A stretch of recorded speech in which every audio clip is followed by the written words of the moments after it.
Can I just shift for a moment to what I think is becoming an important trend? Kailash ji बहुत बहुत शुक्रिया आप हमसे जुड़े.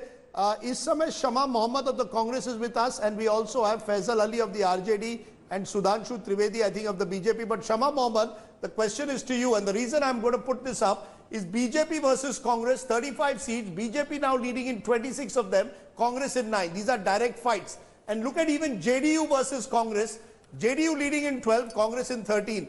What is happening is your strike rate is at the moment struggling to reach 50%. And if you don't reach that 50%, if you don't pull in your weight, it could well be that that's the reason why you're at the moment, falling short of the majority. That could change. But is the Congress simply overestimating its strength in Bihar? And you could then do to the RJD what you did to the DMK a few years ago, pull down your major ally. Okay, Rajdeep, a few points here. But before I start, I have a small request. On television, I see NDA and then I see RJD plus. Why can't that RJD plus be Mahagathbandhan? Can you ask your producer to change that? It should be MJB. Because if you have an NDA, then you should have a JDU plus. If there's an RJD plus on television showing, I think it should be a Mahagathbandhan, and your producer should change that. At one level, I'm willing to concede we did it because MGB is a little complicated, we were told, for some of our viewers in parts of the country, but we take your point. But the fact is this Mahagathbandhan is turning out to be really an RJD-led government because you're down. You are not pulling your weight at the moment. That's why your tally is not reaching the halfway point. No, first and foremost, Rajdeep, we are in the early stage. There are many times in the beginning you trail and then you come up. You know that by 1 o'clock only we'll have the clear picture. Number two, the seats, the 70 seats we are fighting are the JDU, BJP strongholds. I mean, in 2010, they won 67 of those. Even in 2015, when BJP fought as NDA, out of the 58 they won, it was 24 BJP won from here. So it is definitely their stronghold, and we took this as a task and we said, yes, we are going to fight. And always putting the blame on the Congress is very wrong because Congress has taken not sure. The blame, ma'am. My job is to interpret data. Please understand, I'm not a politician like you all. I'm not here to put blame. The fact is, there was an election in Tamil Nadu in 2016, which you lost because the Congress didn't pull its weight. The DMK lost. Today, you may have the same fate in Bihar if these numbers hold. You are not getting 50% of your seats. So didn't we win in Jharkhand, Rajdeep? Of course, every state, there will be different things in different states. We won in Jharkhand along with our alliance partners. So you can't just keep blaming the Congress party. I'm not blaming. I'm just giving the data, ma'am. I'm not blaming anyone. It's too early to blame. You may well turn around an hour or two later and show that the numbers are wrong. I'm looking at the numbers as they exist today. But Sudhanshu Trivedi, the numbers as they stand, 114 place, 106 with 18 others. Is this your perfect situation?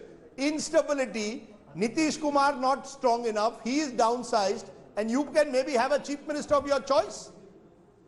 Rajdeep ji, I would like to remind in 2015, when the counting day, if you remember, by 10:30, we were way ahead, and we were comfortably ahead. Even over-enthusiastic, some of our leaders have also shown there's some sense of celebration. But during just several hours, the things changed. So in my opinion, it is yet to be decided that who is going to have the comfortable majority. But one thing is very clear, that the picture is going to be very tight right now, but we are comfortable with our feedback that we will be able to form the government. Would you go back to, would you take Chirag Paswan's support if it remains tight?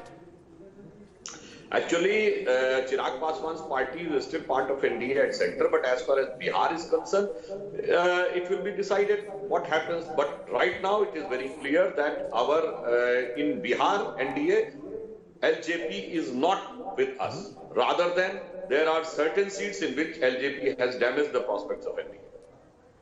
Interesting. No, but this is problematic because what the data so far says is, if you had found a way, Sudhanshuji, of ensuring that the LJP was on the same NDA ticket, this was your election to win. Despite the anti-incumbency, despite the recession, despite migration, LJP, JDU and BJP together would have held this election. Was that a mistake, you think, in hindsight? You could have adjusted and accommodated Chirag Paswan, given him the few extra seats which have ensured he stayed in the NDA fold? Rahul, you are saying correct. If LJP would have been the path of India in Bihar, then the election result would have been categorically clear, no if and but. But unfortunately, Ramvilas Paswan ji has passed away and the things couldn't materialize on the number of seats. And despite the fact, this result would have been despite the fact, as K.C. Tyagi was saying, this is the worst pandemic which has hit the humanity in the documented history. And this is the COVID was a factor which impacted the United States election as well as the Bihar election, which would never have been the case. And moreover, the migrant labor problem, then the floods and other things. So I can say the last 3-4 months were the worst time in the 5 years of Nitish Kumar regime. So even in the worst time, if LJP would have been our side, we would have clear victory. So you can understand that if it would have been a normal time, what could have been the result of the elections. You know, this election, Rahul, is becoming fascinating quite simply because